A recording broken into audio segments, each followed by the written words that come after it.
Hey, how it's going, guys? In this video, I'm going to show you that how you can build your own AI code assistant.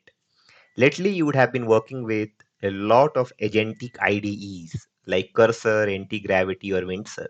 But have you ever thought that how these guys have been, building these IDEs, or what kind of underlying tech or techniques they might have been using to make your life easier when it comes to vibe coding, right? That's what we're going to see in this video. So if you look at here on my screen, of course, this is going to be a completely CLI based experience, but I'm going to basically break down this in a way that you will understand this. And if you want to build something like this, you'll be able to build it. Right. So first of all, this entire project is open source and available on my GitHub repo. This is called Code Assistant AI. I'll give the link in description. Now, if you have been seeing cursor winds of a anti-gravity, all these agentic IDEs, they use different techniques. Like they use RAG, they use ASTs, like abstract syntax tree, like how do they parse the code, how do they search something, how do they map repositories and everything. Like there's a lot of things that happens within underlying these IDEs, right? Now that's what we're gonna see in this video. So there are four major things that we're going to see. One is the code parsing, which is AST based.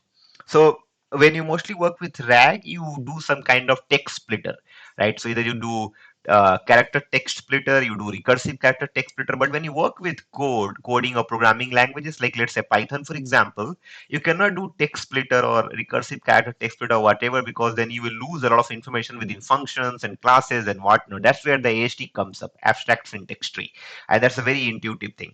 Now that's what written here also. If you look at it, it says unlike simple text splitter that break code arbitrarily, this uses tree sitter to parse code into abstract syntax tree, and this ensures that our functions and classes remain intact, right? That's what it does, right? So the code parsing happens through that. Now the vector storage, they perform, these IDEs perform different kind of vector storage that we're going to see the retrievals behind it. So for this demo we're going to look at ChromaDB, but in reality they don't work with ChromaDB. Like they work with other vector storage and vector databases. For semantic search, the system understand the get user, and getting the user list means the same thing, and blah blah blah, like just for the semantic understanding. Like let's say I have get underscore users within a function, it basically means that we're finding out the user list when you write a prompt in, like let's say Cascade or chat or wherever, right? So that's what it is. Now when we are working in small scale, let's say when you work with small scale, because we are not going to build here like Windsurf or Cursor or something, but just to understand like what kind of underlying techniques they might have been using. But when you work with larger code bases, you have to work with repository mapping, the repo mapping thing, which is very important. Basically, it creates a compressed tree structure that shows the file hierarchy, that shows the class and functions definitions. This gives the AI a global view, and that's how it works, right? So that's what we're going to look at as well. And then in the end, combine all of these things into a chain, kind of a retrieval chain that will help the model to basically look at your prompt and then find out context aware responses or generate context aware responses. That's what you're going to do. And the key feature of it is that AST aware code parsing that basically helps us not prevent, preserve the semantic integrity. And then we're going to use MMR, maximal marginal relevance, search for diverse relevant result. I'm going to show you that. Repository structure mapping for global code base understanding, interactive QA mode, source document tracking, like you source the document like through Git version control or whatever, and support for multiple languages like Python, JS, Rust, and whatnot, right? And here is the entire GitHub thingy that you can have a look at that. Now, I'll show you the code here, right? And if you look at this architecture, this is the system architecture. It says AI code assistant system architecture. You as a developer, like developer is me here, right? We questions, we get answer. How? There are few things. One is the code assistant core, which is your CLI interface, which is my main.py file. So if you look at this main.py thingy over here, this is what I'm running right now. It takes a lot of arguments that you see, and it's currently running. As you can see it over here in my terminal. The moment I ran this, if you look at this, I'm first activating the virtual environment, and then then I'm saying, okay, let's run this. It says initializing AI code assistant, and I have a test repository. So this is my test repo. Now in this test repo, I want to perform everything and see if it's able to do it, the agent able to do it, right? You can look at the repository, the extensions, And then I already have a vector store which is saved in this folder called ChromaDB. You can look at SQLite 3. That's what Chroma uses it for all the serialization and deserialization things that you see, for persisting all the vectors. And then we have repository. You can see building repository map, initializing RAG chain, and code assistant ready. Now here is the question. So if I ask show me all the authentication methods, and it's going to take a little bit of time to do that. So let's wait for it. And then meanwhile, I'm going to show you the code over here. Okay, let me first show you this diagram that I was explaining. Now if you look at this diagram, now you can see it's able to show me. So I'll first show you this. Show me all the authentication method assistant. If you look at this, the authentication methods in the provided context are primarily located within the auth manager class in the auth login.py.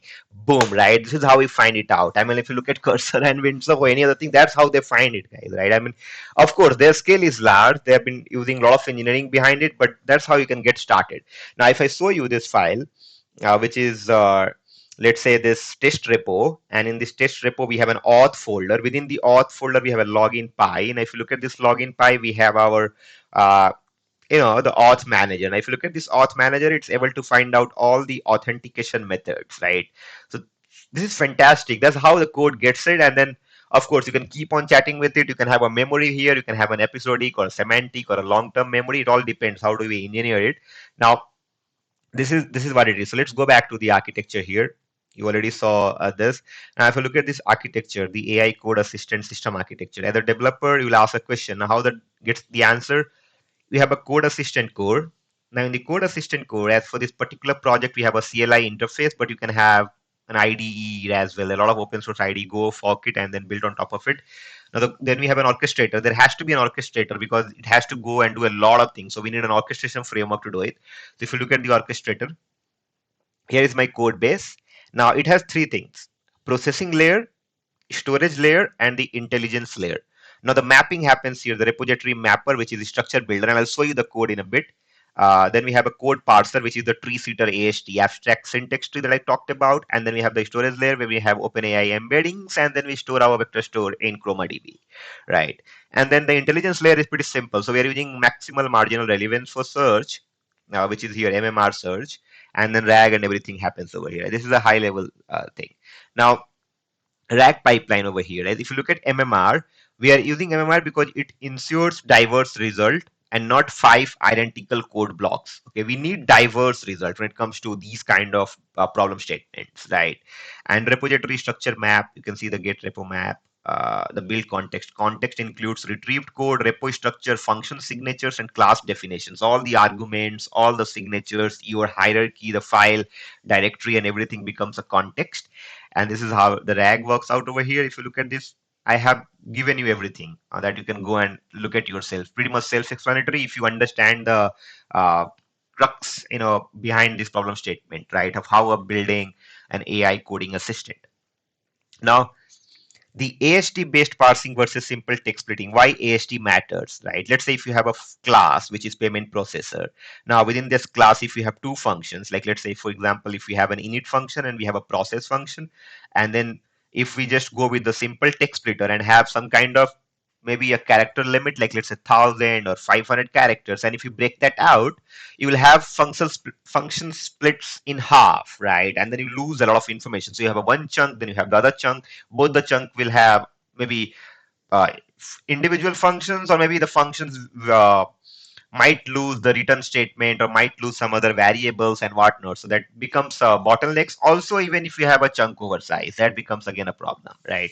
Now, why AST is fantastic for this kind of problem, because it's split by logical units. So you have a chunk 1 and chunk 2 completely.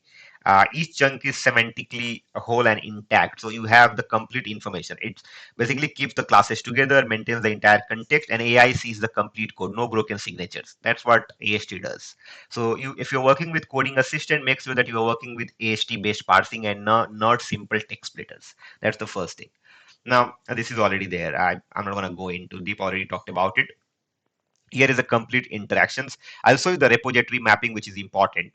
So repository mapping basically gives the AI a global view. When we talk about AI here, we are talking about the agents, by the way. I mean, all these IDEs nowadays are agentic powered, right? Now, without repo mapping, okay, you can look at here. It says I only see login and user class. With the repo mapping, you can see the full auth module structure and everything. The challenge is when you have, let's say, a million plus lines of code, right? And vector search only returns few number of page document or few number of chunks like 8 or 10 or whatever you have called it. But AI need to know the entire overall structure, the where files are, what exist, and so on and so forth. And in that case, you need a repository mapping. So basically, if you look at the mapping process here, it is scan directory tree. So you'll have a directory tree. For example, if you look at my directory tree, I have a virtual environment, a ChromaDB folder, a diagrams, and an output. These are all my directory tree, right? Then it extracts the classes, functions, and imports and compress into tree structures. And that's why it's good, right? Because it can have a look at the generated map, which is like generated map look like this. If you look at this, I have a source folder, I have a auth folder, I have a login py, all the classes, all the definitions, everything is there. And then AI now knows what files exist, can suggest files, can find out files, can understand the architecture. That's how, Windsurf and Cursor, if you look at that, the repo mapping, they find it out, right? And how it's used. So for example, if I ask the questions, how do I authenticate? Like for example, if you look at this here, okay, let's say I'm going to ask in this question, how do I authenticate, right? Now, once I ask how do I authenticate, it retrieves chunk, login functions, and user class and build the context, chunks plus repo map, and LLM sees the full picture, and then it check that file, the auth manager, and token service, and basically synthesize a response. If you look at here, it gave me a response now. Okay. Now, the question was, how do I authenticate? So it says to authenticate in this system, you need to interact with the auth manager class located in that. It also tells you where it is located because now it's know where the file is because it has the directory tree, right? So that is important. And it basically goes into it and look at all the functions and classes and basically gives you a very good answer. So this is right now I'm doing into terminal, but when you're working with, like, let's say if you really have a zeal and a passion to build an agentic IDEs, then you have to do a lot of things on top of it. Of course, first you have to take an open source tool like VS Code, and on that you have to start building it, right? It takes a lot of effort, guys, to build it. But something like in CLI, you can definitely build it, right? An extension or a CLI or something is easier to build. Now, this is the diagrams first I showed you. So I'll just show you the code now. Now, in this code, you can see I have few files. Forget the test repo. Test repo is a repo to test it out. Now, in this source folder, which is the mother load, so in the source folder, we have codeassistant.py, we have code parser, we have ragchain, we have a repo mapper, we have a vectorstore.py. So first, let's look at the code parser. Now, I'm using LangChain, right, for this thingy. So LangChain, if you look at it, has language parser, it has this generic loader. Let me show you that. I have a class called code parser. Now it says parses code files using AST to maintain semantic integrity. Now this is how it happens. I load the repository. You can see file extension. We are loading the Python, the JavaScript. You can add more if you want, right? You can see these are the language map I have. Language.python. Now this is the mapping happens, right? Because LangChain has that in community modules. You have for Python, you have for JavaScript, TypeScript, Java, C, Go, Rust, whatnot, right? Now I have a list. You can look at it. Later we'll append that list, of course, and you can find out this is how we are checking the extensions, mapping it, trying it out, the generic loader, repo path, glob, everything within it, parser, loading the document, extending the document, the list that we had. Now then we split it out. If you look at here, and we are splitting it through which language, the chunk size, and overlap, and everything. Okay, over here, parse repository, the same thing. So this is how the code parser works. Now in the code parser, after that we have vector store.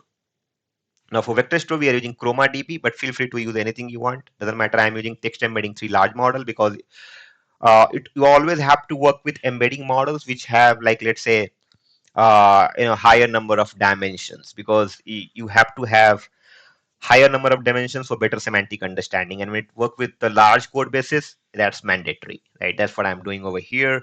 If you look at this, I'm persisting. So we create this folder. We are using MMR, as I said, uh, and we're not using stuff or something. And you can look at the k equal to 8, finding out 8 retrieve chunks. And then we create the embeddings and retrievals and search functions, get retriever, and then we'll create a chain. Before chain, I'll show you the repo mapper, which is very interesting. If you look at this, we have a empty list. We read the file. Okay, if you look at this, directory trees and everything, functions definitions, we build the tree. This is how we build the tree. I also learned it recently, guys. This one is very interesting to see. You should focus more on repo mapping. There are different way we can engineer this. Actually, if you want to build something of that scale, right? You can look at full tree. We also have full tree. We have half trees. We have a lot of things over here. Okay, and this. And finally, we have a rag chain.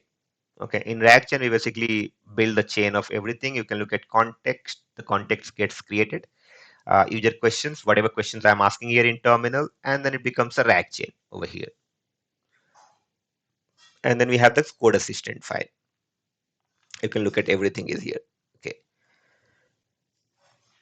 So this is how I built it, and it was a good experience for me to build this up because I learned a lot of things in this process of building this AI code assistant, because I think everybody should know how to build it rather than just using it. Like, just think, guys, how, and of course, they use a lot of things. Like, even if you hover over this function, like code assistant, right? If you look at this output, this comes from language server protocol called LSP. That's before, we have seen a revolution here also, right? I mean, earlier we used to see LSPs, we saw RPCs, RPC 2.0, now MCP uses RPC 2.0. All these protocols, it's very intuitive to understand that how this IDEs work, right? If you know this, you will really go longer in this race of this AI hype cycle or whatever. You start building this system rather than just using it. Just think how Cursor has been built, how Windsurf has been created, right? And if you read the case study, then if you start working on an open source project, then you can really take you further in this journey, right? And that's what I want you guys to focus on. So this is what I wanted to do in this video, guys. I wanted to show you that how you can build your own coding assistant, right? And if you have any question, thoughts, or feedbacks, let me know in the comment box. You can also reach out to me through my social media channel. Find those information on channel banner and channel about us. If you like this video, please hit the like icon. If you have not subscribed the channel yet, please do subscribe the channel, guys. That motivates me to create more such videos in near future. That's all for this video. Thank you so much for watching. See you in the next one.